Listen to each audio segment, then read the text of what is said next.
Live from CrossFit, it's Tuesday morning. Doesn't have quite the same ring as live from New York. It's Saturday night. It doesn't. No. Sorry. It's been ages since we watched Saturday Night Live. I never regularly watched it. I don't think I've ever watched an entire Saturday Night Live from start to finish. I don't know that there's ever been an entire episode of Saturday Night Live that's worth watching from start to finish. There's been a few good sketches, and I've watched those usually on YouTube or something like that. So. That's the thing about sketch shows. A lot of times it's like, oh, there's a really good sketch. Oh, that was terrible. Ooh, it's like It's like eating at a buffet. Oh man, the mac and cheese is good, but do you really think you're getting a quality steak at the Golden Corral off the buffet? You're not. Stop it. Just stop it. Okay. Oh, the fried chicken's good at the top of the hour. But after that drumstick's been in there for 45 minutes? No. Some Saturday Night Live is the drumstick that's been in the pan for 45 minutes at the Golden Corral. Go to Golden Corral, eat the mac and cheese, eat the rolls, get some ice cream, get out. Moving on.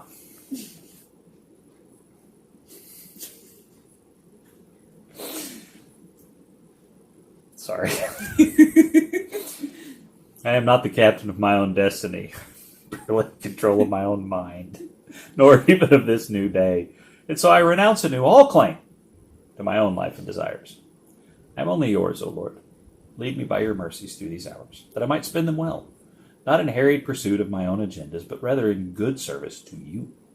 Teach me to shepherd the small duties of this day with great love, tending faithfully those tasks you place within my care, and tending with patience and kindness the needs and hearts of those people you place within my reach. Nothing is too hard for you, Lord Christ. I deposit now all confidence in you that whatever these waking hours bring, my foundations will not be shaken. At day's end, I will lay me down again to sleep, knowing that my best hope is well kept in you. In all things, your grace will sustain me. Bid me follow, and I will follow. So, it's a Tuesday. Home and school tip. Home and school tip. So, Madam Homeschooler. Yes? Let me ask you a question. Ask me a question. How much do you allow your homeschool students to influence what courses and what things they're going to learn? Well, in elementary school, not at all. Okay.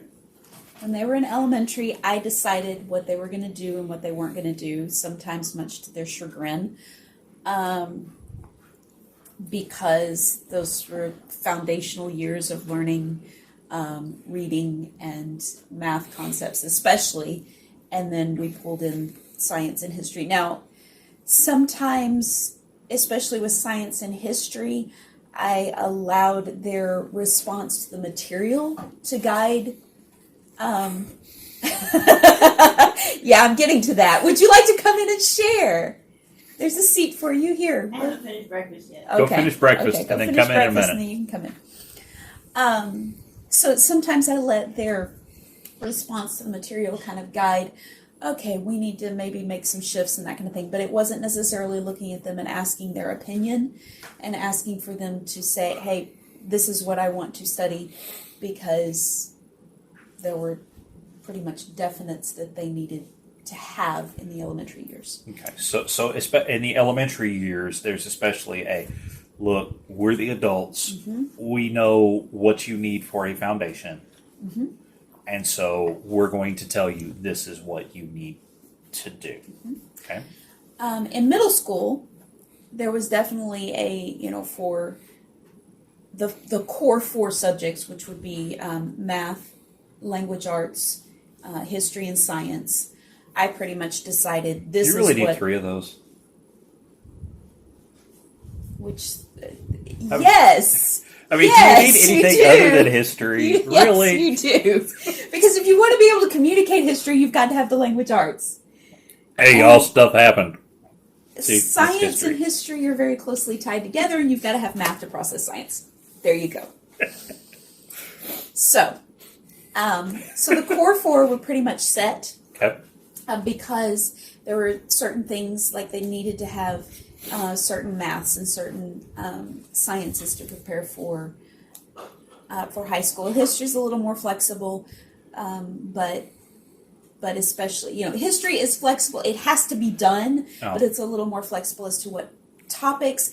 However, middle school is really a good time to go from the kind of the lighter concepts that you have in history in the elementary years to start to introduce them to kind of some deeper thoughts, because once they get to high school, they're really going to have to delve into some interesting topics and deep and dark stuff throughout history. So middle school's time for mummies.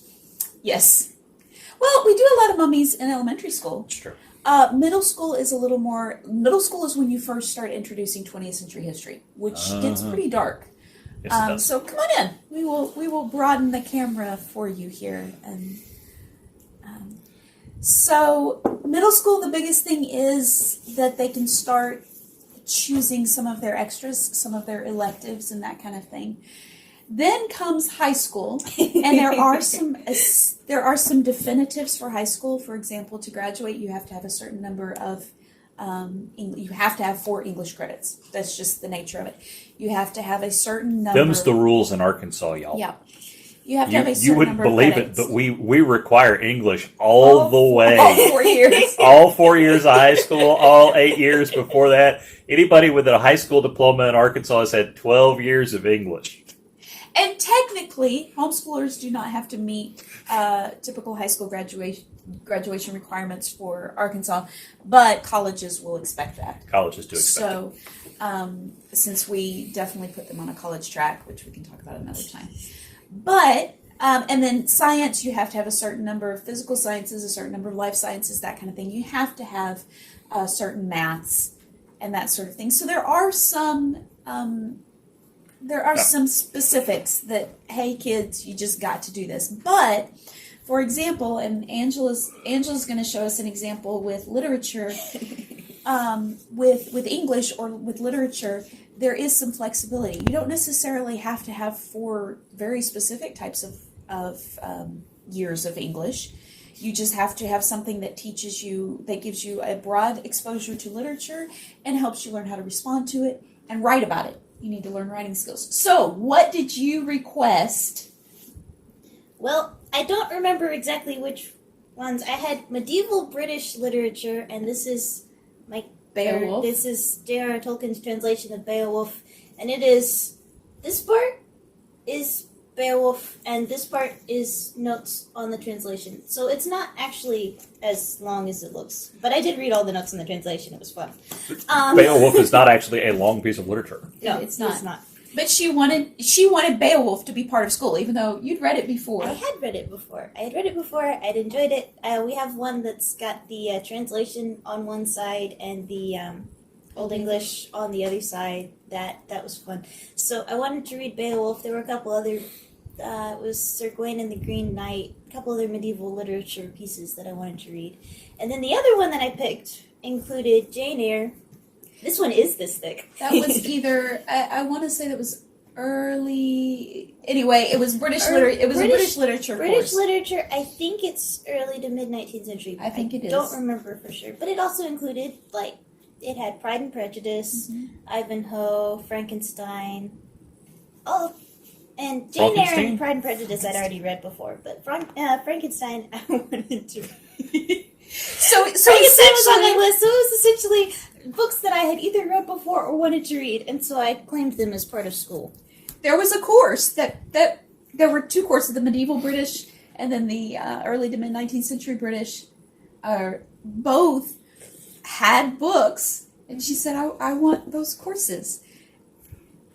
She still had to do the writing assignments. She still had to do the responses, even though a couple of books she'd already read. But she had free reign to choose a literature course. She had to have a literature course, but I let her choose what she wanted. Now, a couple of them I insisted on, I wanted her to take American literature with American history. Yep. And with 20th century history, there's some world literature World lit that needs courses to be done. that I insisted that they do. but there was some flexibility there. Some flexibility in what sciences you chose and how far you went in math, right? Right, because I actually didn't do math my senior year. I did a few things that refreshed my memory on some maths, but I had enough math credits and I didn't feel like going past trigonometry. So That's that's legit. Well, and with science, you didn't. What did you do? went You went through you went through chemistry. chemistry. Yeah. So that's which like Olivia did advanced biology, I did advanced and biology. she chose I not didn't to. really want to. yeah, that's well, and like when I was in high school, I did we did physical science in ninth grade, biology in 10th grade, chemistry in 11th grade, and then I did advanced chemistry in 12th grade, and never took physics, which I still regret, but I couldn't. I could either take physics or be in jazz band, and much to both Mr. Bellatti's chagrin and my own, I chose jazz band. I probably should have chosen physics, but anyway. But Mr. Bellotti was the band director, not the physics teacher. Mr. Hunter was probably glad I was in jazz band. Mr. Hunter was the physics teacher.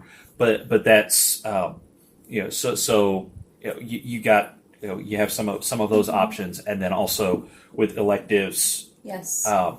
Both with saying, hey, I want to learn more about X, like you did more music history, I didn't you? did several music history courses this year. I picked one was early sacred music, talking about early church music, and then there was music and the arts together in the past 300 years, and then there was a specific American music history. So her senior year was very musical. very musical, and very highly made up of electives because she had, and some of that is because she had gotten some credits in 8th grade because she was ready for them. So she did like Algebra 1 and the science that she had in 8th grade, both counted for high school credit. So there is some flexibility there in middle school.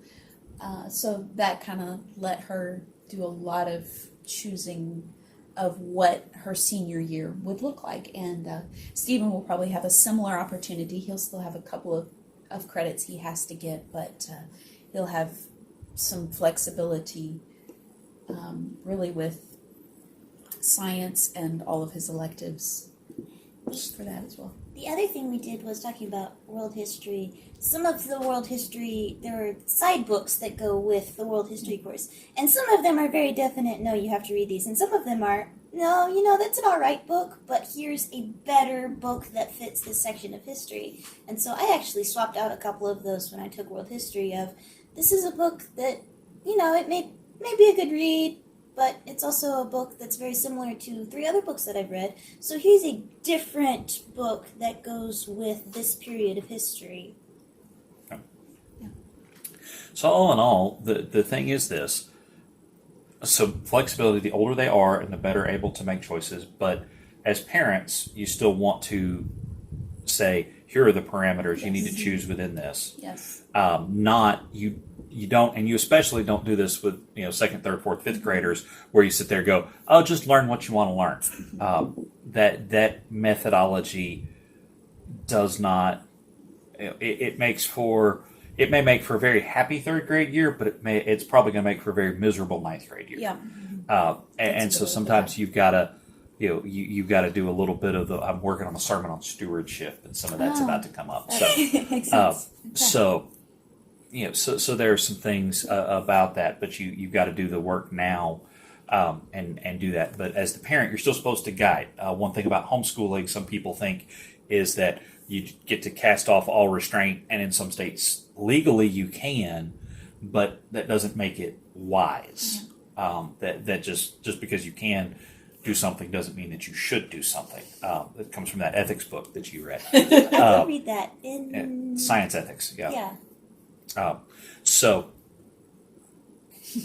there's a movie version if you want to watch it. Jurassic Park. It is a running joke. It's a running gag in our family. Jurassic Park has all sorts of descriptions. So, ethics book. Ethics book. Ethics book. I did not assign it for school reading, and it did not count for school reading. Now, there are other times that she has come to me and said, I want to read this book. Can I swap it out? And sometimes I have said, here's a selection that you can choose from. But sometimes she's come to me. And if they can pitch it well enough, they probably get permission if they can defend and justify it. Jurassic Park has never been one of those. Never worked with Jurassic Park. Didn't really work with Lord of the Rings either. I tried with Lord of the Rings a You couple had times. read Lord of the Rings so many Didn't times that it. Now, if you had been coming to me in middle school or high school offering to read it for the first time, it probably would have worked. But by then, how many times did you read it? So talking about, happy third graders versus, talking about reading detective, which was an elective that you made me Yeah. take, which I hated, but it helped a lot. Yes. That's Yes. oh, there's a business book that you need to Okay. read about how to deal with things when you don't have enough employees, especially when you're very short-handed. Good to know. Okay. Have I already read it? Mm-hmm. Okay. It's Jurassic Park. Anyway, so as parents, remember if you're homeschooling, you give them some flex, but you do need to look. And this throws back to a business book that actually wouldn't hurt you to read at some point, and that is The 7 Habits of Highly Effective People by the late Stephen Covey. We may have it on Kindle where you can pick it up, but one of the habits is begin with the end in mind, and that is set your goal. And so you want to look and say, okay, the goal is the high school diploma, for example, and even in second grade, your goal is a high school diploma that enables them to make whatever future decision they want to make. You want them to be able to transition from that high school to college, if that's where they want to go, to trade school, if that's where they want to go, to directly into the military, if that's where they want to go, directly into a line of work, if you want them to have that broad spectrum that enables those things. And so even then, you've got to make those decisions where you say, that means you're going to need this. Not where you're supposed Not to where be. I'm supposed So anyway, so there we go. So let's wrap that up. All right. But that's our school tip: is allow some flexibility, but remember you've got to guide it. A river out of a channel is a flood, and you can give it a wide channel where it can choose different parts along its path, but you still want to keep it within its banks. So Thank you for joining us. thank you for joining us. For helping us communicate that. Always happy to bring in thick hardcover books. Yes, you do love those, don't you? Well, and those are yours. I guess we need to get her a library stamp so she can mark which ones are hers. Oh, hey, that would be a good one. That she's this allowed to one's take in not. the This house. one's y'all's copy. That's Oh, do we have 2 of those? No. Then that one's yours. Oh, That okay. one was bought for you. I thought we already had that. You got me a circle in the Green Knight translation. That one's yours. Okay. Yes, we do need to get you a stamp. Yeah. Hey, you want something to get her for her birthday? Get her a library stamp. Angela's book and boss her. Something like that. Here, read that section. All right. Make that our Bible reading. Romans 5, 1 through 5. Therefore, since we have been declared righteous by faith, we have peace with God through our Lord Jesus Christ. We have also obtained access through him by faith into this grace in which we stand, and we rejoice in the hope of the glory of God. And not only that, but we also rejoice in our afflictions, because we know that affliction produces endurance, endurance produces proven character, and proven character produces hope. This hope will not disappoint us, because God's love has been poured out in our hearts through the Holy Spirit who was given to us. There you go. Oh, Hope. Dear Heavenly Father, thank you for hope, and thank you for the way you work in our lives to help us learn wisdom and to make choices.